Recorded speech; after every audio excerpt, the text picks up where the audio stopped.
വകുപ്പിലും സംഘപരിവാർ പിടിമുറുക്കുന്നു. നിയമന വകുപ്പ് സെക്രട്ടറിയായി സംഘപരിവാർ പശ്ചാത്തലമുള്ള ഒരാളെ നിയമിക്കാൻ ഒരുങ്ങുകയാണ് സർക്കാർ.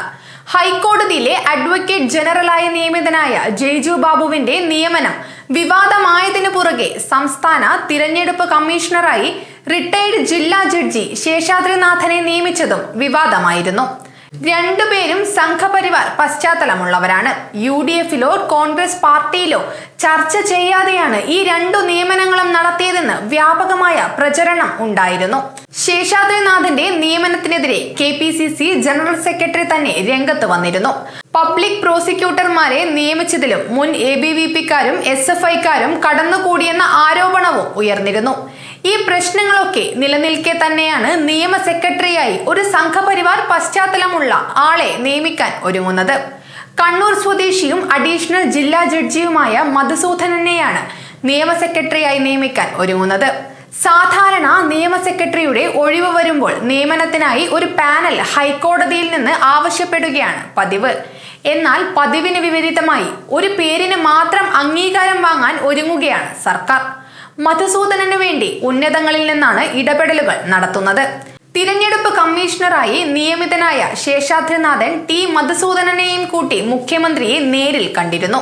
BJP സംസ്ഥാന പ്രസിഡന്റ് രാജീവ് ചന്ദ്രശേഖരനെയും മധുസൂദനൻ കണ്ടതായാണ് സൂചന.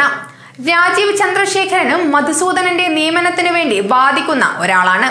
അദാനിക്ക് വേണ്ടി ഹൈക്കോടതിയിൽ ഹാജരാകുന്ന അഭിഭാഷകനും മധുസൂദനന് വേണ്ടി ഇടപെട്ടതായാണ് അറിയുന്നത്. അദാനി ഗ്രൂപ്പിനും സ്വാധീനം ചെലുത്താൻ പറ്റുന്ന ഒരാൾ നിയമ സെക്രട്ടറിയായി വന്നാൽ ഇന്നത്തെ സാഹചര്യത്തിൽ അത് ഗുണം ചെയ്യുമെന്നാണ് അദാനിയുമായി ബന്ധപ്പെട്ട അധികാരികൾ കരുതുന്നത്. നിയമ സെക്രട്ടറിയുടെ നിയമനവുമായി ബന്ധപ്പെട്ട് മുഖ്യമന്ത്രി ഏകപക്ഷീയമായ നിലപാടുമായാണ് മുന്നോട്ടു പോകുന്നതെന്ന് ഒരു ഉന്നത UDF നേതാവ് പറഞ്ഞു. മധുസൂദനൻ നിയമവകുപ്പ് സെക്രട്ടറി ആയാൽ അതിലൊരു ബന്ധു നിയമനവും ഒളിഞ്ഞിരിക്കുന്നുണ്ട്. ആരോഗ്യമന്ത്രി K മുരളീധരന്റെ അടുത്ത ബന്ധു കൂടിയാണ് മധുസൂദനൻ. ബന്ധു നിയമനം, സ്വജന പക്ഷപാതം എല്ലാം കൂടി ചേരുമ്പോൾ ശേഷാദ്രിനാഥൻ തിരഞ്ഞെടുപ്പ് കമ്മീഷണർ ആയതുപോലെ മധുസൂദനൻ നിയമ സെക്രട്ടറി ആവും എന്ന കാര്യത്തിൽ സംശയമില്ല.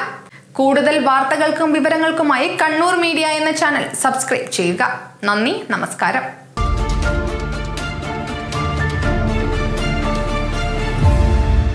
വിവാഹ പർച്ചേസുകൾക്ക് കുറഞ്ഞ പണിക്കൂലിയിൽ സ്വർണം മുൻകൂട്ടി ബുക്ക് ചെയ്യാൻ അഡ്വാൻസ് ബുക്കിംഗ് സ്കീം. പണിക്കൂലിയിൽ 50% വരെ ഡിസ്കൗണ്ട് നേടാൻ മൈ ഗോൾഡ് സേവിംഗ് സ്കീം. പണിക്കൂലി ഒന്നുമില്ലാതെ സ്വർണ്ണാഭരണം സ്വന്തമാക്കാൻ ഗോൾഡൻ പട്ട് സ്കീം. എന്നും വിശ്വസ്തയോടെ സ്വർണം സ്വന്തമാക്കാൻ ആരാധന ജ്വല്ലറി, കുവൈറ്റ് ആൻഡ് കണ്ണൂർ.